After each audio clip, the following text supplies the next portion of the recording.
Well, Bruno, hard to find positives when you lose a derby by that scoreline? No, it's not hard. You have to look at what you did well, and obviously it's not enough because you want to win football games and not seeing positives from the game. What we did today was not enough to get the result, and that's all we have to take from this game. Obviously, look at what you have to do better and go forward to the next game. Okay, what's the answer to that? What do you need to do better? Well, we need to score goals and not concede. That's the main thing of football, and I think we keep creating chances to score. We're not able to score as many or as much as we wanted, and I think we have to be more in control in certain situations. Obviously, I think we concede 3 goals where we could have avoided. I think the first one, when we need to be more brave when we go on a full pressure on a 1v1. As City takes that risk today against us, we need to do the same. And then the second goal from a throw-in, I think we need to be much more aware in that moment. And the third goal is things like that can happen, and then you need to be better positional to not get a counter like that. So just give us your perspective on the first goal, because you mentioned it there. It looked at one point like you had Foden, and then obviously Doku beats his man. You look like you go out, and obviously at this level it only takes a second. He's in behind you and he scores. If I was trying to press Rodri because the aim for the game was for one of the midfielders to jump on Rodri, one of defenders jumping on Foden. In the first moment where I can cover both, and then Lenny decides to come up. When I look at him, I see that he comes up, so I try to go a little bit more towards Rodri. Vardiol does a good pass to Foden, and Lenny was going backwards, and because of a miscommunication we end up giving too much space for them to go up the pitch, and that's what I mean. I think when we need to take more risk, and we have to be more brave with the last line to be a little bit more high, because if you see City, when every time that we pass the ball backwards to our centre backs, they go on 3 against 3, and their line squeezes so much, and it's very difficult to play through the lines because the spaces between them are very, very narrow. How challenging as well is it sometimes as a midfield too? It looked from where I was sat like they're trying to overwhelm you in that area, outnumber you in that area. Do you sense that? Do you feel that? No, because we play with the back 5, or sometimes with the back 4, or the back 3, or whatever you want to call it, and we need obviously people to be very, very aggressive in the moment of pressure. We need to get the moments of jumping, because if not, the midfielders get every time under load. Because if you look at City, they had Rodri, TG, Bernardo coming in, then they had Foden. They make basically a midfield 4 against the 2. So you need the ones in behind you to jump, like Luke was doing very well on DG, like we did it in the first game against Arsenal. That's why they didn't play. They couldn't find the spaces to play, and that's what makes the spaces very narrow for the teams to play against a team that is very aggressive when you go on the front foot. If you're not brave enough to do that, it's very difficult, and then they will find the spaces and the gaps to play, because we're playing against a top team. We're not playing against a bad opponent, and obviously when you play against teams with this quality, they will find the small gaps and they will play the balls. Yeah, I know it's difficult in this moment, but does it still feel like you're kind of heading in the right direction? Because at times this season it has felt like that, but then you have obviously nights like Grimsby, and then you have a day like today, which, like you say, maybe there's positives in the performance, but it's a pretty heavy defeat against your City rivals. Of course, I think the result is very bad, and it's very bad on us. But I think it's 2 ways of looking at this game, because I think the goals could have been avoided from our side. I think on the ball we were very, very positive. We were very brave. We were playing the ball forward. When we created our chances, we could have been a little bit more clean with our chances, but we not get anything from that. So we wanted what City got, was the 3 points, and it doesn't matter how you get it. City was smart to get the goals in the way they did. They have a very good team, very good players, and obviously compliment to them. Thank you. Thank you very much. Thank you for explaining that. Brilliant. Well, a lot of tactical chat from Bruno Fernandes.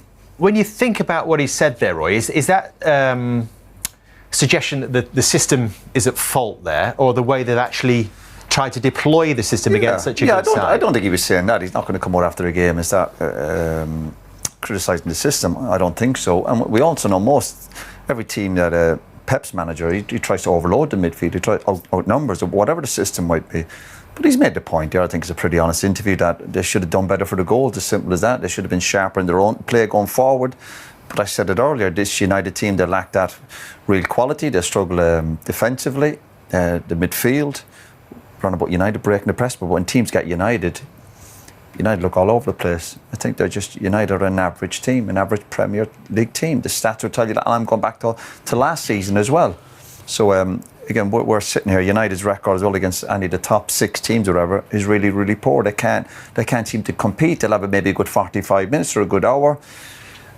Bruno makes the point here. They kind of done it quite well against Arsenal, but they lost the game at home to Arsenal. Ultimately, you are playing for Man United to win football matches. And when you say we're coming up against quality teams, yeah, but that's part of the challenge. When you sign that contract, you're going, yeah, it's no good just beating the teams, the lesser teams. You're playing for Man United to compete against other good teams, and United can't do that. Whether they're not good enough, there's obviously issues. Talk about the system, but the manager's come in. He's sticking to his guns. He's not budging. But the results, and we look at the points per game and the goals for, goals against. So that's a concern. It does concern me. It's not good reading. I came here today, and sometimes you think United with a bit of history, they've done it last year. But as soon as the game starts, you're looking, going, oh, you're worried. But you get that feeling against. You get that feeling against when they're playing any decent team. But even when you think, we said they've scored 4 goals, and we think United are a bit better going forward now. 2 of them were penalties. So they're not exactly a free-scoring team and going, listen, we might score 2 or 3 and we might give up a few. It's like almost the same problems as last year. And what we were told, the new manager needs a pre-season. He needs his own players. I don't know how much they've spent. Another good few over 200 million, yeah. 200 million. Over 200 million. Over 200 million. So we keep making excuses, but at some stage you go, well, when are we going to see the signs? Now people say give manager time, and of course. But we saw Slot going into Liverpool last year. Liverpool might have been a kind of a better team at United at that stage, but he ends up winning the league. You look at other managers, you see Frank going into Spurs, you go, am I going to see signs of Spurs improving? And yeah. So how long do you keep waiting when this team are probably getting a point a game? That's what you'd probably... But those managers that you talked about, and I'm interested to hear your thoughts on this as well. Well played. Phil, you paid tribute to Ricky Hatton before kick-off. Was that for Ricky? 100%. I had extra motivation going into the game. And yeah, it was for him and his family and the people suffering right now. But the lads made sure today that we gave everything. As you could see, it weren't a pretty match at the end, but the way we run, it was all for him, and we're delighted with the result. Erling, there was just a sense of something before kick-off today. Was that a hugely motivated Man City performance? Yeah, definitely, and you could feel it as well, from the fans and everything. We kind of needed this, or say whatever you want. You always want to win the derby, but you could feel it a bit extra today, and I'm so relieved. I'm so happy that we managed to do this all together.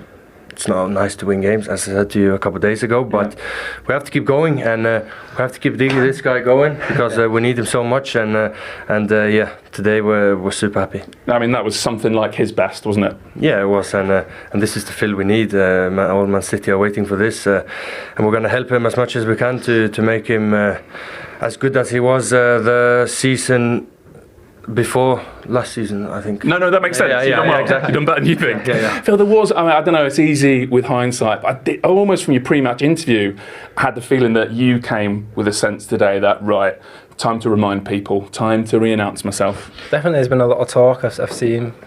Is it impossible not to hear that? Yeah, it is impossible a bit. Everything I see at the moment is quite negative, but that's the world we're living when you're playing at the highest level, and won't be tomorrow morning. You never know. But when you obviously come off winning the Player of the Season as well, the standards are higher, and I understand that. So it's about reading them comments and just trying to react the best I can and come back to my level. And Erling, he's not the only player who played well today. I mean, we haven't got time to ask about everything, but just as you went through on goal for the second one, having had somehow the one before that doesn't go in, hits the post, but still, there's just no sense that anyone's going to catch you, and no sense there's any doubt in your mind. Was again that interview a few days ago, you talked about the importance of a free mind. Did we see it? Yeah, we saw it, and I wasn't a lot. I had the big chance a bit before, but then it was a bit of a not stopping the game, but I wasn't a lot involved. And as I said, that's exactly why I celebrated as I did, because I was free in my mind. He's talked about you, Phil. Finish on Erling, because it wasn't just the goals today. Heading things away, volleying things away, a complete performance, quite a leader's performance, should we say? Yeah, you got it right there. Complete performance. The way he holded the ball at the end when we were struggling. Yeah, he did everything today: defending, attacking, running in behind, also doing the dirty work, pressing for the team. Yeah, it was a full shift from him today, and yeah, we need that more. Thank you, mate.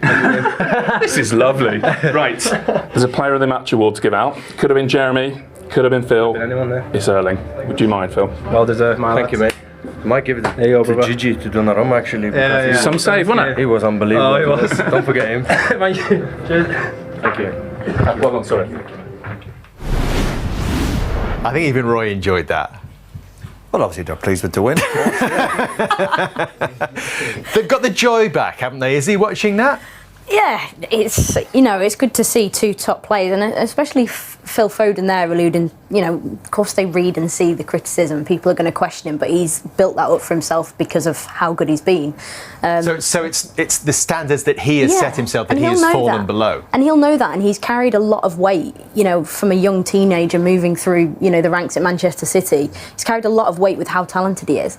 And for him to just slot back into the midfield and perform the way he did today, I think everything he did today was of the highest quality. The way he was zipping the ball in and around the midfield, his first sort of touch was always excellent. His passing, the weight of pass was clean. Everything about his performance just oozed class, and there's no pressure on him to go and do the same again next week. There's pressure on him just to be himself and just be Phil Foden, and I thought we saw the best of him today. I want to give him a little bit of an excuse, though, because when the standards dropped a little bit, he was out the team. So if you look at someone like Cole Palmer, even if his standards drop, his first name on the team sheet, so he can play his way back into form. Whereas last season, Kevin De Bruyne or Bernardo Silva or whoever it may be. So that's the excuse I will give him. But the reason why we talk about him so much, because he's got so much talent. And last season, even in the games where he did get a little bit of run, he wasn't at the level he knows he should be. So this season, no Kevin De Bruyne talk. It's all about him. He played in the centre today, where we know that's at his best. That's where he can cause all sorts. That's part of his journey. Since he's got in the team, he's been amazing. So he's not going to go through his whole career without having disappointing spells.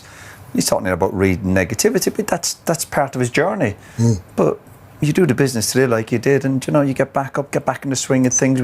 He's got the quality, he's shown that before, and just regroup now and go again, new team, and again he's one of the kind of senior players now with the new lads coming in. So as much as you look after yourself, he's there now to help the other players as well. So that's another important lesson for him. It's not just about him all the time; it's about helping the other players, just like Haaland did today. How much do you think the goal helped him? Massively. I just think he needed that moment. And Izzy talked about it before when the goal went in. It's just what makes him so good, Foden. He can always get into positions. He's always scanning. You see, Doku gets on the ball here in the half spaces, but he wants to get on the end of it, and it's the timing of his run, being in there. How many times do you see midfielders not making the right run? The timing's a little bit off. But Foden, when he's ghosted in there... But the key is, Mike, as well, don't be too early, Exactly. So he's coming all on about the But also, timing. it's brilliant skill, obviously, but he makes the header look easy. Yeah, he did. That's what good players did, and certainly wasn't an easy header. But because of his time, and at least he's coming onto it, and he's thinking, listen, there's a big area there, if I can just hit it. And again, the United keeper, we always look at, I'm not blaming him for the goal, but it doesn't look that big, does it, when the ball goes into the back of the net? But an excellent finish, and the key was not getting in there too early. There's a comparison season on season. This is what Erling Haaland was actually referencing there. Go back 2 seasons when they last won the title. 19 goals and 8 assists. That's the player that City desperately need again, especially as De Bruyne has gone, isn't it? Yeah, exactly. And I think as well, Foden, Doku as well, who contributed in the game today. We looked at his numbers pre-match, and we know that, well, he'll know that he needs to apply more sort of output in terms of goals and assists, and he created a lot today. Foden hitting those numbers, 19 goals the season before last, that's a lot from a midfielder who gets played wide and rotated their position. If he hits anywhere between 7 and 19 for the last 2 seasons, this season, I think it's success for him on a personal level. But it's the way they work. City's system, like Doku could have easily been playing a match today. Yeah. But he doesn't get it, but he contributes, and that's exactly, you think back to all the successful Pep Guardiola teams winning Premier League titles, there's contributions from all over the pitch, and I'm sure that they'll be delighted with that, but they have to do more. It's a sign of a good team, isn't it? Or a good performance when there are so many contenders for player of the match. What was different about Doku, do you think, today? We saw it with the first goal and with the second. I think his strengths as an individual player are his speed, he's dynamic, he's good 1v1 with his back to goal and facing up the defender. He used the space well, and I think that there's always been that question mark over Docker around his end product, and this is here now. The strength just to hold off Yoro here and just feed that little pass. And that little pass, I wouldn't imagine last season he would have played this cleanly, but the timing of Haaland's run, just the connection between the two of them makes it happen. But the strength in this moment here, low centre of gravity. And then what's so important on the move is the weight of pass. It lands into an area where Haaland doesn't even need to take a touch. Just a one-touch finish, lift it over the keeper. Oh, sorry, again, obviously we talk about City's strength and power and decision-making, particularly in them tight areas. The opposite to United. United look weak. We can have another look at it, Roy. Yeah, we can look at the defensive side of it. Yeah, give all credit to Man City, very good player. But you look at United here, players just not getting tight enough, all too easy. Decision making here. Why are you getting too tight to a player? Well, you know he's going to be stronger than you. Shaw all over the place. Haaland, we know he's brilliant at it, but just far too easy. United just look like an average team, a really average team, and take nothing away from City today. But I bet you City's attacking play today, but I bet I couldn't believe how easy it was. I know United had a go at the end, but the game was over by then. And we give credit to Haaland again. That way the pass, lovely. Their timing wasn't quite right in the first half. And when the second goal goes in, the game's over. You know, United fans were leaving. You just felt it in the air that there's no coming back. They got out of jail last year, but not today. I know we'll talk about United a little bit later on, but you just see that the system, it's not helping the players at all. At all. You see on that goal there, I don't know if we can play it one more time. All the defenders are going for the same ball. It's like, when do we push up? When do we drop? And the first goal, Michael. But just look at, you've got Euro there, you've got De Ligt, and you've got Shaw. It's 3 versus 2, and Haaland still ends up winning the ball and scoring the goal. It's because of the system. They don't know if they should drop. Look at De Ligt there. He doesn't know, shall I go with Haaland? Is anyone speaking? And there's lack of communication. If you're going to play in that system, you should at least be talking in the free, and it's a hard system to play because when do you push up and when do you drop off? But it's just too easy. Fantastic finish from Haaland, but United made. Well, we'll reflect on United even at the start of the season so far. 4 games, there's 4 points and 4 goals, conceded 7. Obviously got beaten by Grimsby as well. For all the money they've spent, and obviously new manager coming in needs time to settle in, needs a pre-season, needs his own players. They're just very average team in this Premier League. There's no signs things are getting better for this United. Well, talk about too easy. What about the third goal? Well, obviously it's Haaland. We know his strengths, and United again all over the place. They're trying to get back into the game, sloppy play. Again, if you stop it there, look at United defenders. My goodness, you got one of the best strikers in the world running from the halfway line. Maguire's never catching him, and there was never any doubt he was going to finish it. Again, look at United here. The players' body language showed. These players. He's obviously onside, of course, he's run from his own half, and then you never doubt him, and it's just this little touch here, just that one there, just gives him a chance to open it out. And these players, Haaland, it's that little one there, just the keeper, all the great strikers, listen, brilliant finish, and again, never in doubt. And he probably could have scored a few more. You had a fancy for Haaland today, and Roy's right, he could well have had a hat-trick. Yeah, I mean, I said before the game, I don't know, it's just his energy, the way he is in the national break, he just seems, Haaland, he seems happy, he seems energised. And yeah, I had him in my fantasy as well, so I wanted I expect him to score that. I don't know what he's doing. I think everybody in the world expected him to score that. But in terms of putting himself out, another Doku pass there, over there, lovely touch, round the goalkeeper. You just put it in. Is he trying to knock it back post because the defender's coming across? Yes, I think that's exactly what he's trying to do. But if you look at his touch here there, he can just side foot it now. He dives into it where he didn't need to dive into it there. But you know, when the City players were going down the side of United, or they're running away from, as if United players were caught out, as if they didn't realise how quick City were or sharp they were. United looked like, oh, I didn't know he'd be coming down the side. And you're going, well, you must have done your preparation. You must watch these players week in, week out. They seem caught out all the time, as if, well, I didn't expect Haaland to be on my shoulder. Where else is he going to be? And again, we'll give credit for Haaland for obviously attacking play. But again, you're on about being a team player. We'll praise him as well for coming back and doing a good job defensively. You have to give him a thumbs up for that. We've got some evidence of